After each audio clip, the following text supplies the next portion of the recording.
A felony in Oklahoma. Not only plenty of blue sky, but plenty of wind as well. We're going to break down our red flag warnings and yes, even the possibility of some April frost from the Skywatch Weather Center.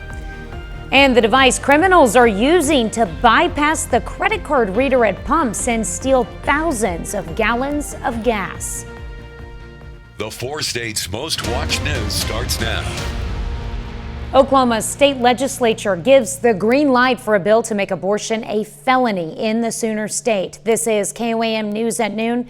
I'm Tanya Bach. Topping our first 7 minutes, Oklahoma's felony abortion bill. If the governor signs it, doctors who perform abortions could face up to 10 years in prison and a $100,000 fine. It's one of a series of anti-abortion measures that would take effect around the country if the Supreme Court allows them. Janet Chameleon is in Oklahoma City with the latest. Protesters outside the Oklahoma Capitol Tuesday. It is a dark day in Oklahoma. After the Republican-controlled House passed a law banning abortions in the state, resoundingly 70-14. If you want to get elected, you want to be pro-life. That's the reality in this state. Oklahoma's bill is the latest in a series of anti-abortion laws passed by Republican-led state governments, including one in Mississippi, currently before the Supreme Court. If upheld, it would overturn Roe v. Wade. Right now, 21 states have laws on the books that would ban most abortions if Roe is overturned. 5 others would likely follow suit. These laws are doing exactly what they've been designed to do, right? To make abortion providers fearful. Rebecca Tong is the co-executive director of Trust Women, which runs one of Oklahoma's 4 remaining abortion clinics. What I'm scared of is that people will not be able to make a decision that fits their life.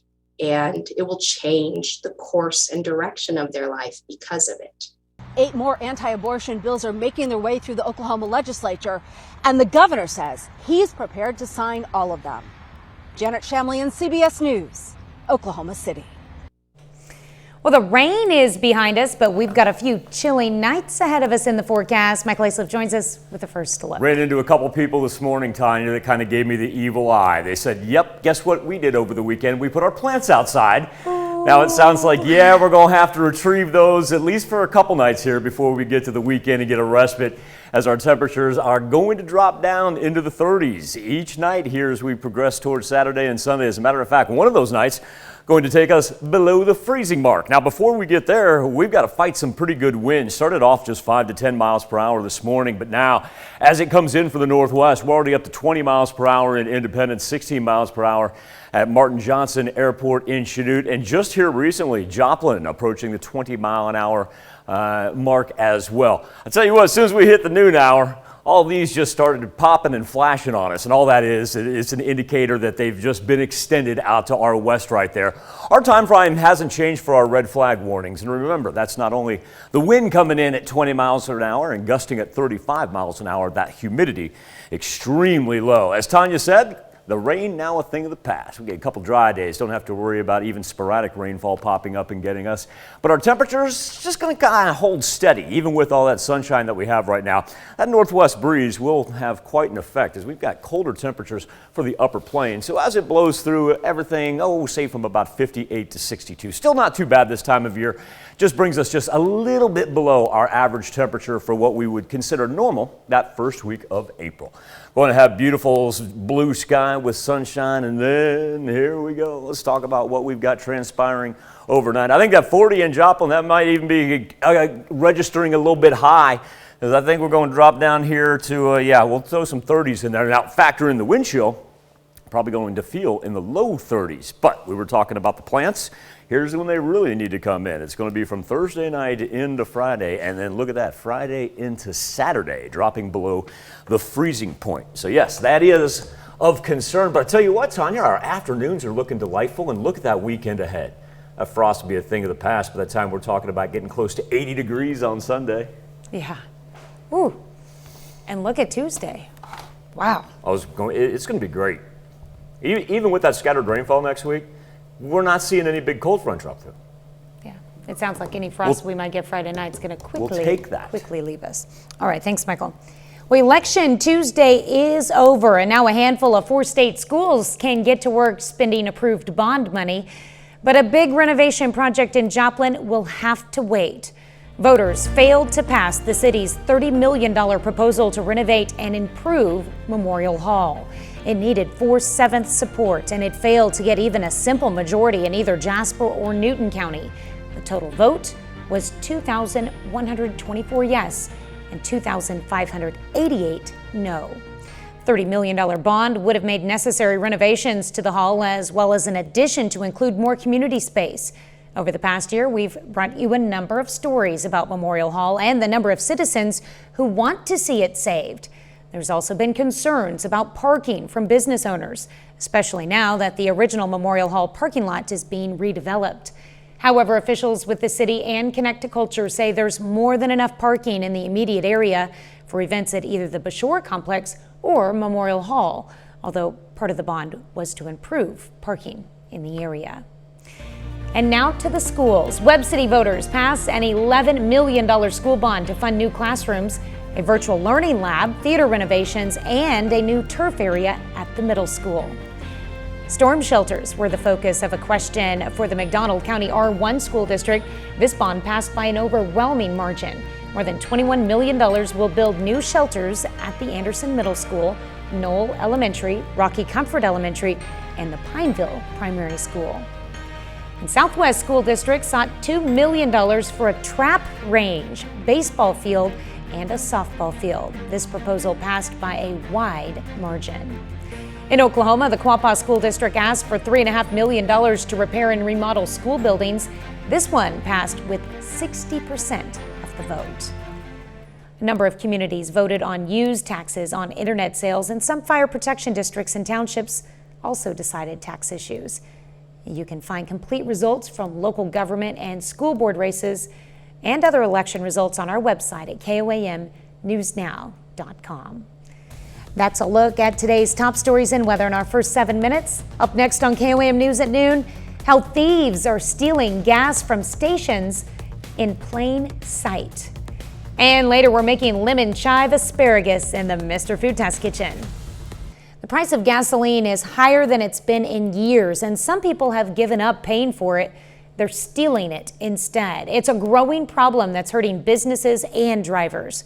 Chris Van Cleve reports. You're watching thieves making off with truckloads of fuel stolen in the dead of night from a Dallas area gas station. Was this hard for them to do? No, it was literally, they knew exactly. They knew what to do exactly.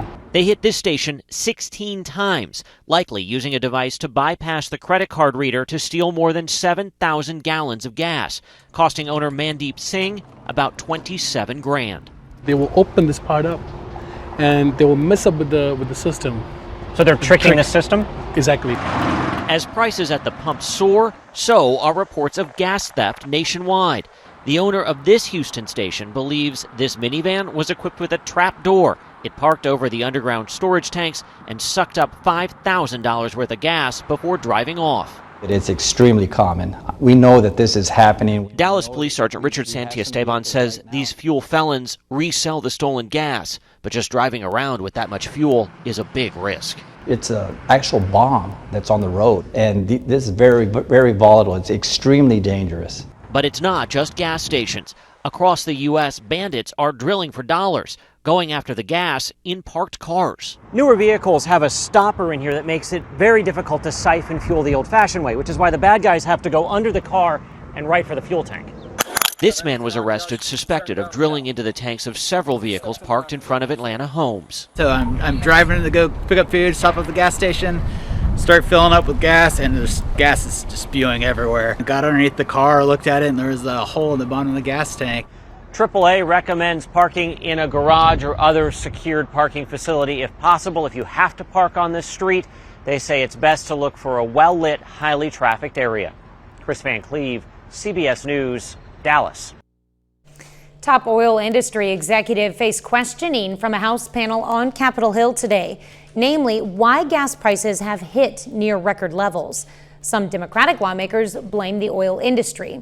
The industry points to market forces, and Republicans fault the Biden administration, saying it has discouraged domestic oil production.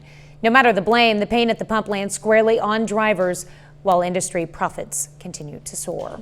Still to come on the KOAM News at noon, Mr. Food. It's spring, and that means it's a great time to take advantage of one of the best food buys in the market. First, Michael Hayslip returns with your complete forecast. That time of year that when we break out the daily almanac, we see our average high creeping up into the high 60s right now. We'll come a little bit short of that, especially for Thursday and Friday, but hey, we're going to sprint past it for Sunday. Probably about 10 degrees warmer there than our average high. 7th and range line, beautiful shot. That cloud cover at one point in time, it was overcast over 7th and range line, and now we're up to 60 degrees. But look at that wind, now gusting at 25 miles per hour, and our humidity that started off at 75% this morning, now breaking all the way down to 38%. Temperatures aren't too bad. Light jacket will probably suffice. But one thing that we do need to point out is the combination of the wind and the humidity, because these are the gusts. Earlier we talked about sustained in between, say, 15 to 20 miles per hour, but now we're approaching some 30-mile-an-hour gusts out in Independence consistently around that 25 mile per hour zone. And look at this, it lasts from that Wichita-Salina line all the way to the Springfield-Columbia line. So it's really windy throughout the entire Midwest. No surprise there, those red flag warnings. That's the combination of the high wind and the low humidity. Whenever you see a red flag warning, just as a friendly reminder, that means the conditions are perfect for even a spark to spread into a wildfire and do so very quickly. We talked about just how windy it was from Wichita all the way to Springfield, and tell you what, it extends all the way to the south of the Red River, and then this mustard color right here, those are wind advisories, so it's kind of hard to get out of the way anywhere you are in the Midwest. We have been able to get out of the ray of the rain, ended, say about 7:30, 8 o'clock for our far northwestern portion. We did see close to an inch of rain in Butler, Missouri. That kind of picked up the most, but no flood warnings, watches, or advisories in effect, as everything now has moved to the really eastern portion of Arkansas, crosses the Mississippi River right there, and then makes its way back up to the Great Lakes. So our next focus is going to be up here. Not so much the precipitation will stay dry, but it's that cold air that the jet stream forces down. Look at the trough really dipping below us right now. Past several days, it almost was running right through the central portion of the 4 states, but now, after it gets below us, that really feeds us cooler temperatures for not only our afternoon highs, but especially our nighttime lows. However, it is nice to see the severe thunderstorm risk map leaves us completely alone.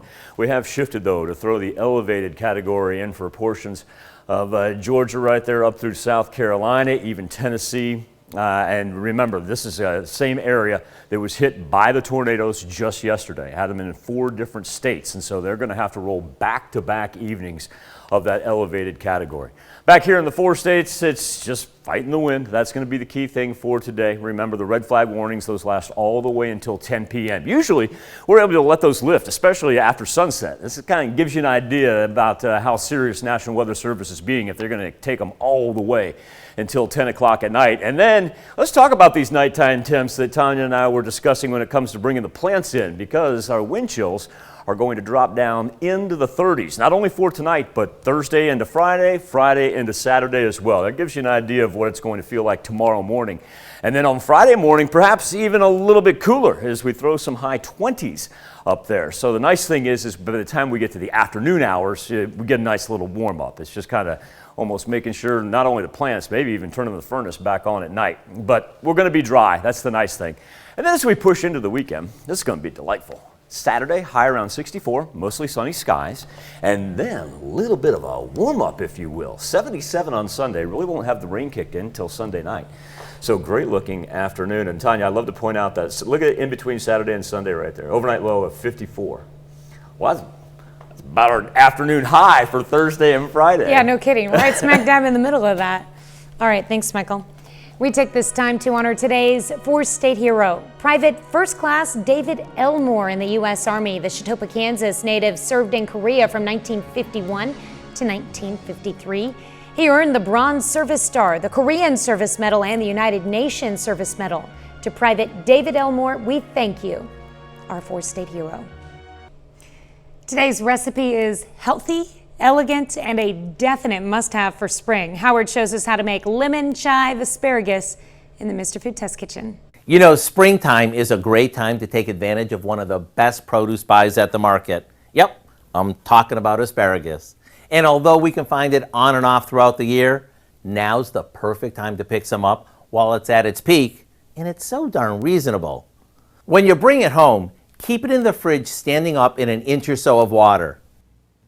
And when you're ready to use it, simply hold it like this and snap off the woody end.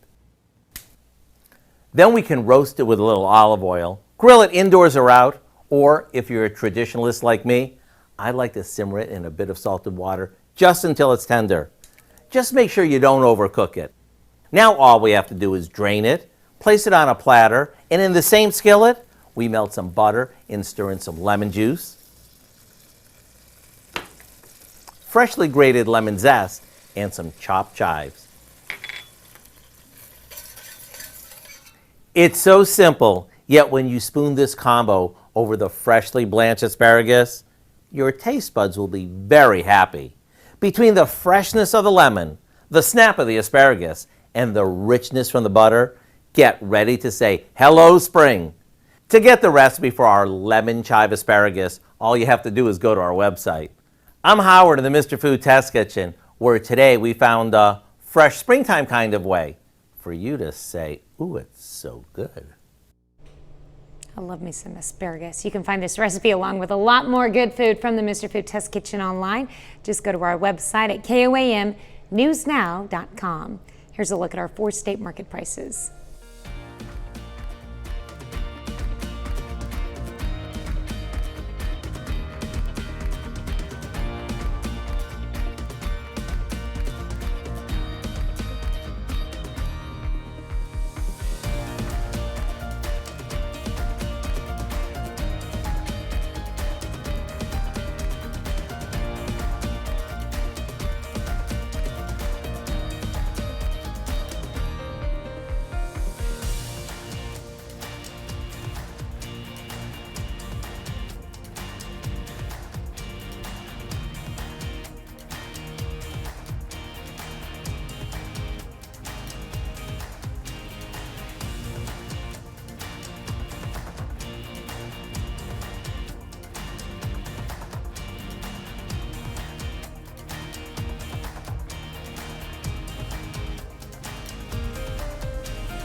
Windy Wednesday, still coming in from the northwest. That keeps our temperatures down there in the 60s. Remember that red flag warning running all day long. And be prepared tomorrow morning. Might want to bust out a little heavier clothing because those wind chills are going to drop us down to the low 30s. Wow. All right, what do we have coming up tonight at 5? Well, I had 5 health officials warn dog owners about an outbreak of an infectious disease that affects a dog's respiratory system. It's a virus commonly known as canine or kennel cough, the symptoms to look for in Health Watch. Plus, Safe House Crisis Center officially partners with PSU to provide advocacy services directly to students. And McDonald County school officials discuss the next steps after a $21 million bond issue passes. Hope you'll join us for those stories. A lot more, of course. It's all coming up today on KOAM News at 5. All right, thank you, Dal. Thanks for joining us for KOAM News at Noon. We'll see you right back here at 5 o'clock.